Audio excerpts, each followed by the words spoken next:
adalah hasil wawancara saya kepada Bapak Setio Martono selaku Kepala SMP Negeri 1 Arjasa.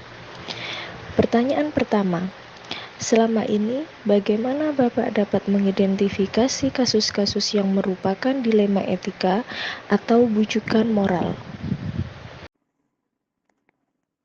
Untuk mengidentifikasinya ada dua teori yang menjadi dasarnya.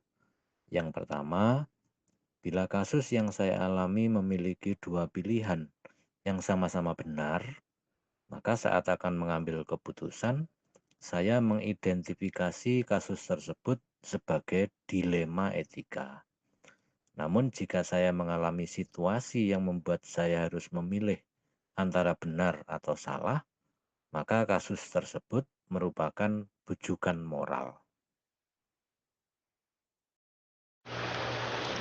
Yang kedua, selama ini bagaimana Bapak dapat menjalankan pengambilan keputusan di sekolah Bapak, terutama untuk kasus-kasus di mana ada dua kepentingan yang sama-sama benar atau sama-sama mengandung nilai kebajikan? Bila kasus yang saya alami memiliki dua pilihan yang sama-sama benar, maka sebelum mengambil keputusan, saya akan mempertimbangkan beberapa hal. Antara lain, yang pertama memperhatikan dan mengutamakan kepentingan orang banyak. Kemudian mengutamakan kebutuhan peserta didik. Yang berikutnya memikirkan dampak dari keputusan yang saya ambil, baik jangka panjang maupun jangka pendek, serta memikirkan hasil akhir yang akan didapatkan dari sebuah keputusan tersebut. Selain itu, saya juga akan berkolaborasi dengan staf serta dewan guru untuk bermusyawarah dan memberikan pendapat. Yang ketiga, langkah-langkah atau prosedur seperti apa yang biasa Bapak lakukan selama ini? Pertama, saya akan mencari informasi terlebih dahulu, misalnya waktu kejadian, pihak yang terlibat, alasan, dan lain-lainnya. Selanjutnya, saya akan mengidentifikasi apakah ada perbuatan yang melanggar hukum atau pelanggaran aturan.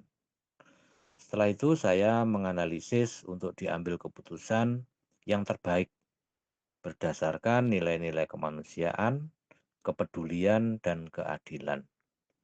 Saya juga akan mempertimbangkan solusi lainnya yang tidak merugikan kedua pihak. Jika dalam situasi itu ada dua pihak yang sama-sama benar. Terakhir, saya akan melakukan refleksi atas keputusan tersebut, di mana saya sebagai pihak yang menerima laporan dan membuat keputusan. Berikutnya, yang keempat, hal-hal apa yang selama ini Bapak anggap efektif dalam pengambilan keputusan pada kasus-kasus dilema etika? Pada kasus dilema etika, menurut saya ada beberapa hal yang paling efektif dalam pengambilan keputusan. Yang pertama, bisa dilakukan dengan spontanitas atau menunggu waktu yang tepat, tergantung objek permasalahan yang terjadi. Bila diperlukan, saya akan berdiskusi dulu dengan tim manajemen sekolah, jajaran Wakasek, dan guru-guru senior. Didengar pendapatnya, supaya nanti ada keputusan bersama yang lebih tepat. Yang kelima, hal-hal apa saja yang selama ini merupakan tantangan dalam pengambilan keputusan pada kasus-kasus dilema etika? Tantangan yang saya hadapi selama ini dalam mengambil keputusan pada kasus-kasus dilema etika adalah bagaimana memberikan pengertian kepada pihak yang belum bisa atau kurang menerima keputusan yang saya buat. Tentu saja kita harus bisa meyakinkan orang-orang yang terlibat dalam kasus tersebut dengan keputusan yang sudah saya buat.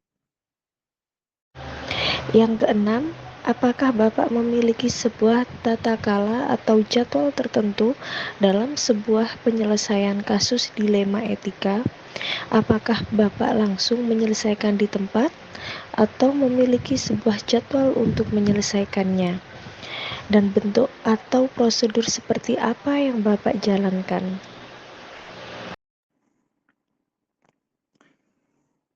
Tidak bisa dilakukan secara spontan.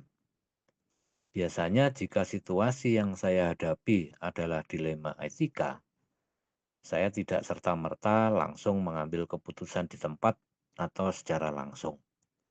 Saya terlebih dahulu mengidentifikasi, menelaah kasus tersebut secara rinci dengan mengumpulkan fakta-fakta dari pihak yang terlibat dan informasi lainnya yang saya butuhkan untuk mengambil keputusan. Selain itu, saya juga harus bermusyawarah dengan staf dan dewan guru untuk mendapatkan masukan, berpikir secara matang tentang dampak-dampaknya, kemudian barulah saya membuat keputusan. Yang ketujuh, adakah seseorang atau faktor-faktor apa yang selama ini mempermudah atau membantu Bapak dalam pengambilan keputusan dalam kasus-kasus dilema etika?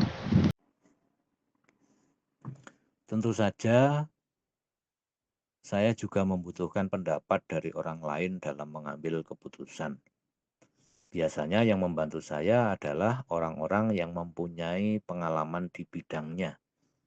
Misalnya pada kasus yang berhubungan dengan siswa, ada wakil kesiswaan dan guru BK yang membantu saya. Hal ini tentunya dapat mempermudah dan lebih akurat pada saat saya mengambil keputusan. Pertanyaan yang terakhir, dari semua hal yang telah disampaikan Bapak tadi, pembelajaran apa yang dapat Bapak petik dari pengalaman Bapak saat mengambil keputusan dilema etika? Pengalaman adalah guru yang terbaik. Ada banyak hal yang saya pelajari dari berbagai pengalaman saat saya mengambil keputusan.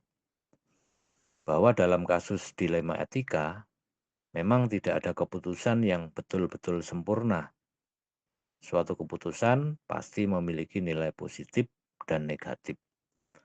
Maka dari itu, membuat suatu keputusan hendaknya kita memiliki prinsip yang didasari nilai-nilai kebajikan yang luhur.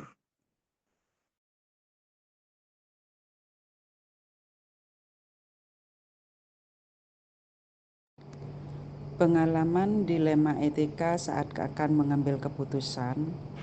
Kasus yang pernah saya hadapi di SMP Negeri 7 Jember adalah berkaitan dengan kedisiplinan siswa yang masih sulit diterapkan di sekolah karena budaya lingkungan rumah dan orang tua yang tidak mendukung. Sebagian besar orang tua siswa meninggalkan anaknya untuk mencari nafkah di luar kota, bahkan ada yang di luar negeri, sehingga kurangnya pengawasan orang tua yang membuat anak-anak untuk disiplin. Contohnya, murid sering datang terlambat, jarang hadir ke sekolah, bahkan berperilaku yang tidak sesuai dengan peraturan sekolah. Satu sisi, saya ingin menegakkan kedisiplinan, namun di sisi lain ada rasa kasihan karena kurangnya kasih sayang dari orang tua. Berikut adalah hasil wawancara saya. Untuk pertanyaan yang pertama, selama ini bagaimana Ibu dapat mengidentifikasi kasus-kasus yang merupakan dilema etika atau bujukan moral? Apabila terjadi suatu kasus dengan peserta didik, maka dilema etika perlu penanganan khusus melalui guru BK dan kesiswaan juga wali kelas. Karena saya selaku kepala sekolah tidak bisa bergerak sendiri dan tidak bisa turun tangan langsung.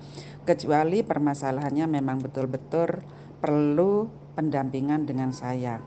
Namun, apabila ada permasalahan pada pendidik, guru, dan tenaga kependidikan, Saya berkoordinasi dengan Wakasek atau wakil kepala sekolah terlebih dulu untuk meminta masukan. Saya juga sering meminta masukan pada komite. Tidak lupa juga saya berkoordinasi dengan atasan atau pengawas, dan bahkan kalau sangat berat barulah ke dinas pendidikan. Pertanyaan yang kedua, selama ini bagaimana Ibu dapat menjalankan pengambilan keputusan di sekolah, terutama untuk kasus-kasus di mana ada dua kepentingan yang sama-sama benar atau sama-sama mengandung nilai kebajikan? Nah, kalau ada kasus seperti itu, saya mengambil berbagai pendapat dan masukan dari banyak pihak. Saya selalu menjalin hubungan dengan rekan sejawat, memastikan bahwa keputusan tersebut benar-benar dipahami karena selalu ada alasan di balik suatu kejadian. Risiko dari suatu keputusan itu pasti akan ada yang tidak setuju atau tidak disukai. Namanya suatu dilema, walau bagaimanapun harus ada keputusan. Maka kita harus mengambil keputusan yang risikonya terkecil. Pertanyaan yang ketiga, langkah-langkah atau prosedur seperti apa yang biasa Ibu lakukan selama ini? Pertama, saya akan mencoba memahami kasus yang terjadi, kemudian memanggil wakil kepala sekolah, juga urusan-urusan untuk mendapatkan masukan, lalu mengadakan rapat bersama guru dan tenaga kependidikan. Apabila tidak sesuai dan tidak menemukan keputusan bersama, maka dilakukan voting. Dengan begitu, keputusan diambil dengan catatan, dilaksanakan dengan penuh tanggung jawab setelah satu hal disepakati. Pertanyaan keempat, hal-hal apa saja yang selama ini Ibu anggap efektif dalam pengambilan keputusan pada kasus-kasus dilema etika? Hal yang dianggap sangat efektif dalam pengambilan keputusan adalah adanya komunikasi yang baik dengan wakil kepala sekolah, juga urusan-urusan dan guru-guru di sekolah, sehingga apa yang menjadi keputusan adalah merupakan hal-hal yang selalu kami komunikasikan setiap hari dan tidak akan ada yang merasa dirugikan. Yang kelima, hal-hal apa yang selama ini merupakan tantangan dalam pengambilan keputusan pada kasus-kasus dilema etika? Tantangan dalam pengambilan keputusan pada kasus dilema etika adalah kurangnya kesadaran tentang pentingnya pendidikan dari diri siswa dan orang tua siswa. Perasaan tidak nyaman saat konsekuensi diberikan dari pengambilan keputusan. Pertanyaan yang keenam, apakah Ibu memiliki sebuah tata cara atau jadwal tertentu dalam sebuah penyelesaian kasus dilema etika? Apakah Ibu langsung menyelesaikannya di tempat atau memiliki sebuah jadwal untuk menyelesaikannya? Dan bentuk atau prosedur seperti apa yang Ibu jalankan? Tidak ada jadwal khusus dalam penyelesaian kasus dilema etika karena langsung melakukan koordinasi dengan pihak terkait. Dan yang terpenting bisa diselesaikan dengan baik, seperti yang tadi saya sampaikan, ambil resiko terkecil. Pertanyaan yang ketujuh, adakah seseorang atau faktor-faktor apa yang selama ini mempermudah atau membantu Ibu dalam pengambilan keputusan dalam kasus-kasus dilema etika? Faktor-faktor yang mempermudah dan membantu dalam mengambil keputusan dalam kasus-kasus dilema etika adalah berasal dari tim di sekolah yang senantiasa mendukung dalam setiap pengambilan keputusan terkait penyelesaian kasus-kasus yang. Dan pertanyaan terakhir, dari semua hal yang Ibu telah sampaikan, pembelajaran apa yang dapat Ibu petik dari pengalaman Ibu saat mengambil keputusan dilema etika? Pembelajaran yang dapat dipetik adalah perlu memperhatikan budaya lingkungan sekolah untuk mengambil keputusan, dan saya akan terus belajar dari berbagai kejadian untuk setiap kasus permasalahan yang terjadi bahwa sebagai pemimpin dalam setiap keputusan harus bertanggung jawab.